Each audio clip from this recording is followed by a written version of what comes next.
All right, welcome to Tell Me More, our video podcast sermon discussion. I'm here with Pastor Tim Breen. I am Ross Enger, our Director of Youth Ministries.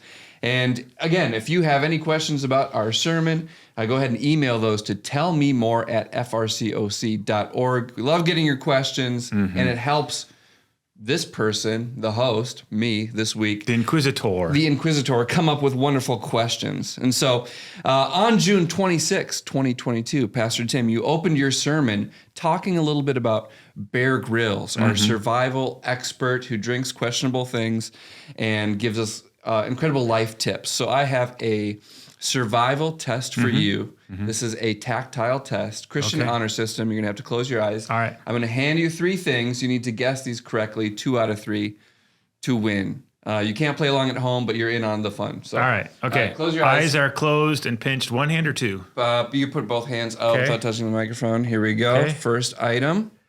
The first item we have here. Yeah. Tell us what you're feeling there. It feels like kind of like a key on this end and like a dowel or something on this end.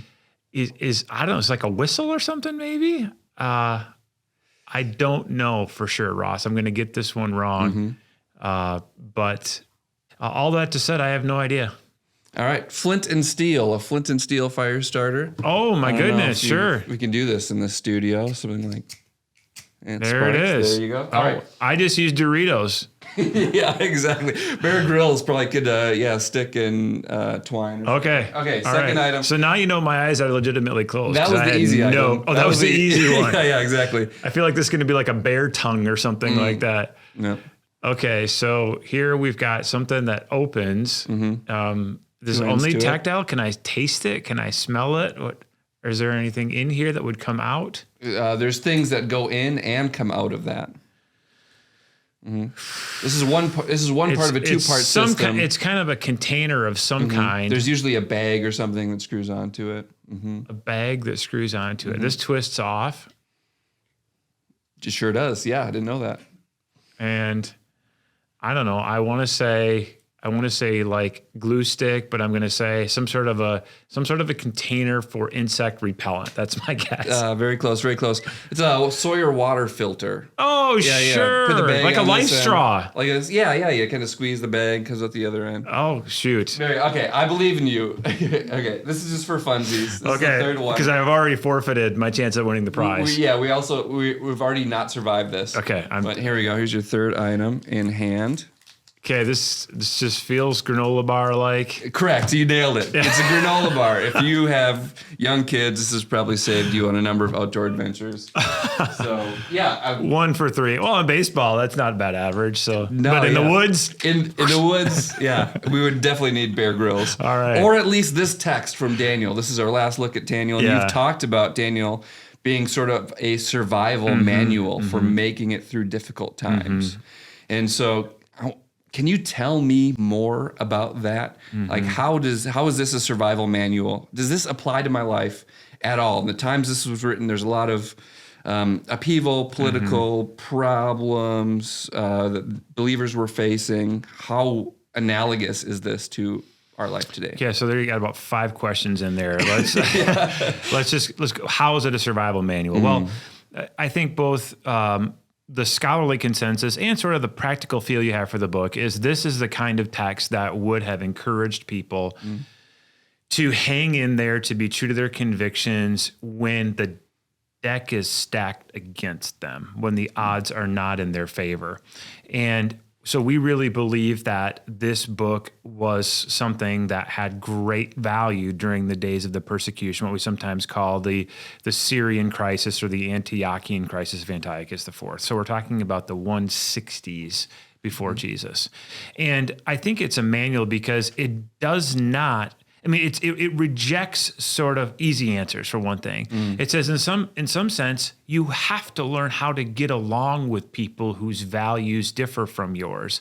So there's a lot of interesting stuff in here about fairly warm relationships that people like Abednego had with Nebuchadnezzar or Daniel had with Darius or so on and so forth. There's you have to be able to reach sort of a kind of relational treaty, as it were.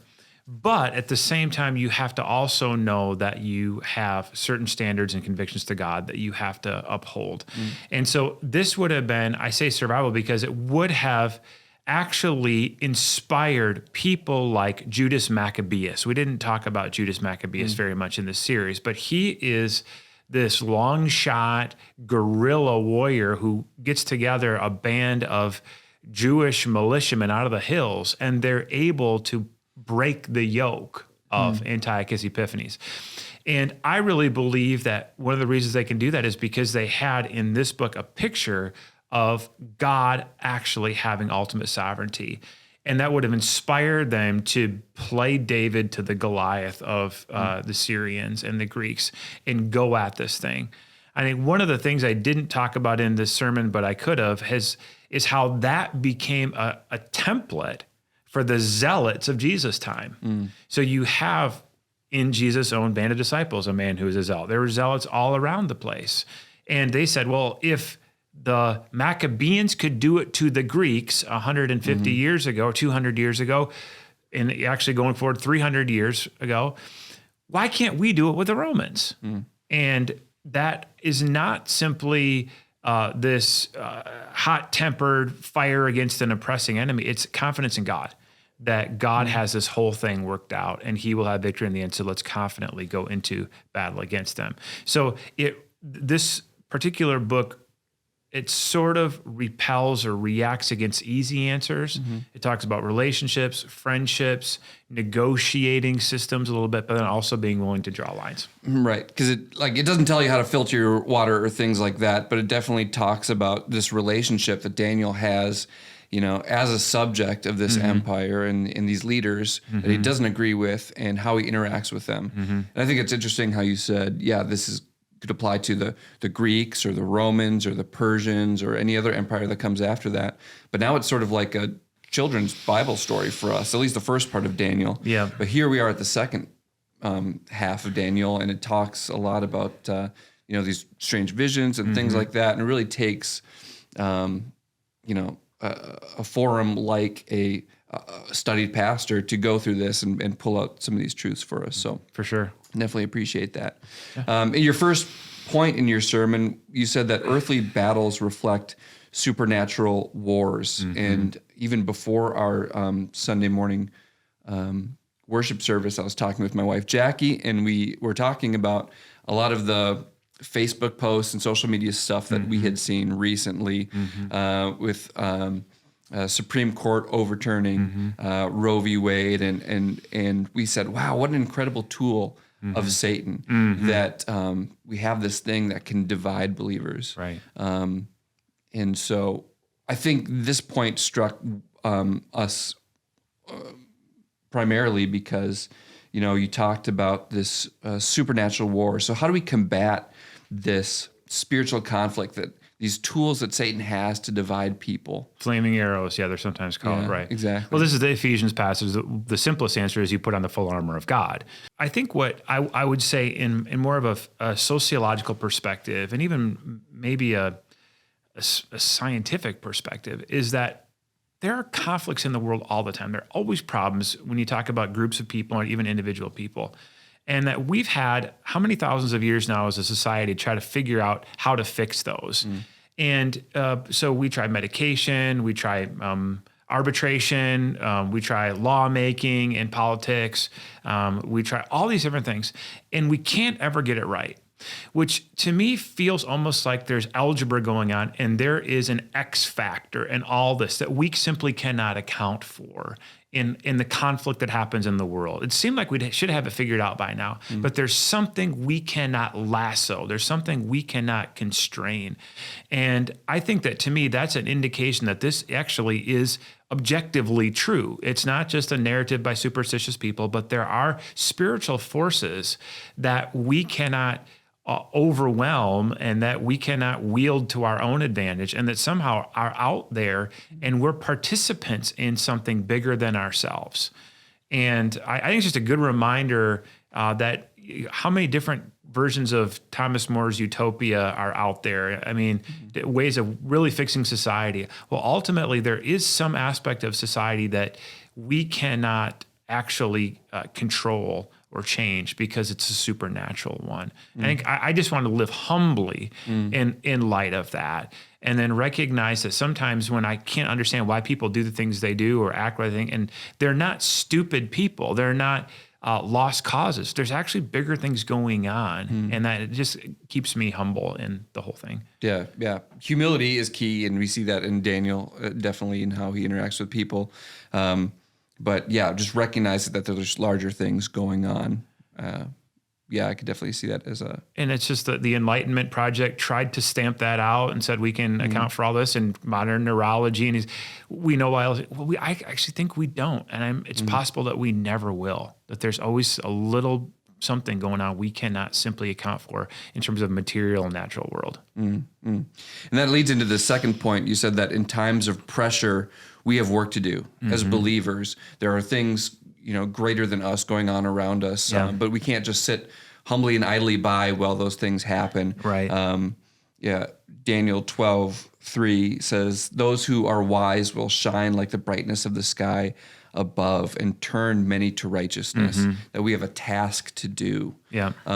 So, I'm asking a lot of the how questions. How do we put this in practice in our lives? But this is kind of a who thing. When you read that verse, when you were, made that point in your sermon, who do you see as doing this well? Who are people that are shining like stars in the sky with their righteousness? That in times of trouble, we can look to them. Yeah. That's a great question. And you can't say Jesus or any of the church staff.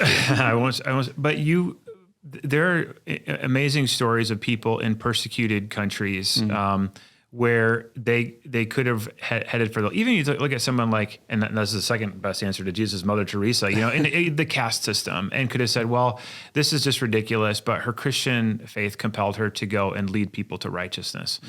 And I probably, you can sort of, your mileage will vary and you can Google for people like this, but anytime there's a situation in which someone really, for their own safety, would run away and hide, but instead leads people to righteousness. And that's the specific work that I talked about there.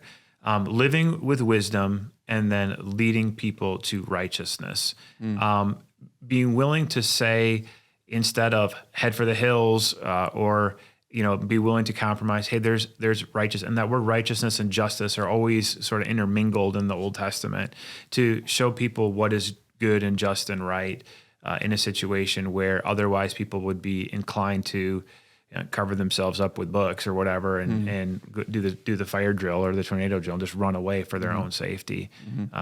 So the whole idea here is that you simply do not succumb to fear and become inert when there is an outside force acting on you. You actually stay faithful to what the Bible's always called us to do, to live with wisdom, and then to continue to have this evangelical, this witness, this outreach to other people that you can draw closer to Jesus. So it's a good inverse to the first point, be humble, recognize there are greater things going on, but then to be proactive in hope and doing these things and to be an example in the midst of great adversity. Yeah. So there's that. I mean, we've used this illustration before, but there's the guy, remember, who wrote the letter to Penn Jillette, and he sensed the brilliance of Penn Jillette, and he sent him a Bible, and then Penn Jillette, who is, no great friend of Christianity in the abstract, said, "I'm so glad you did, because you actually care so much about me. You fear for my salvation that you did this. And I would have less respect for you if you really felt like I was on the highway to hell and you did nothing."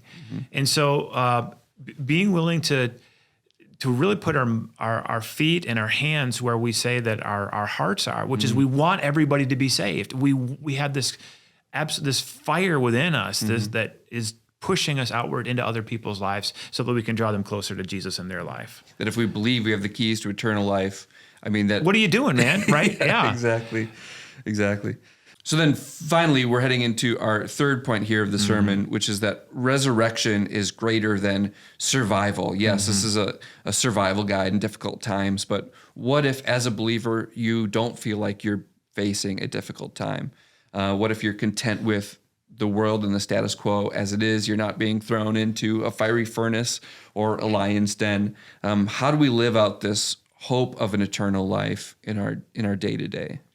Well, you're right. This is a different place and a different time, and we aren't being constantly threatened with the looming lion's den or fire furnace over our heads. At the same time, the broader point in that third aspect of the message was that faithfulness is costly, and if before we are asked to pay a huge cost, we're always daily asked to pay small costs,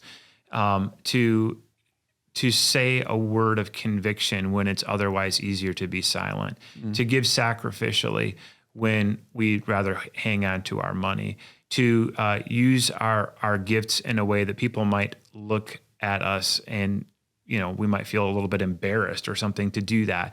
And we're willing to pay those little prices.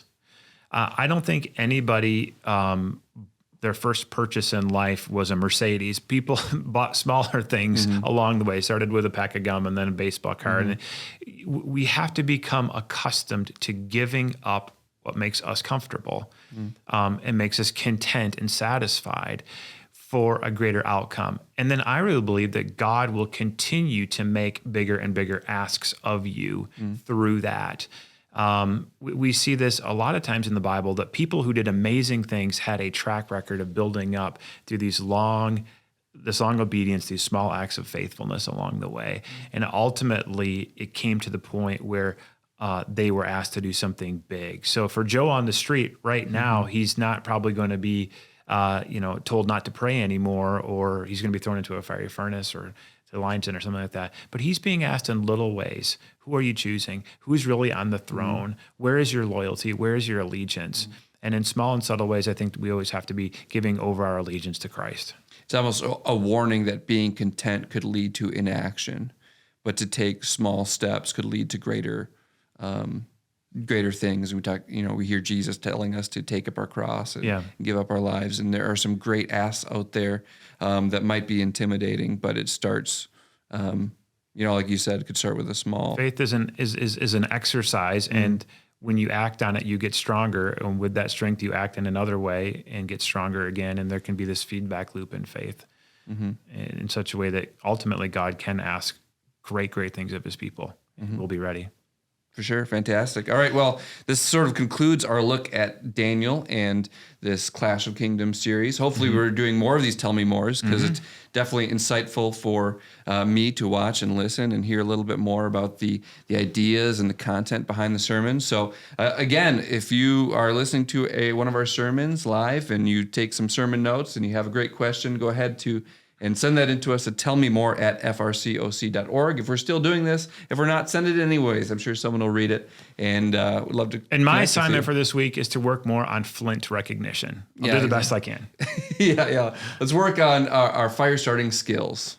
Might come in handy in the future. All right. Thank you.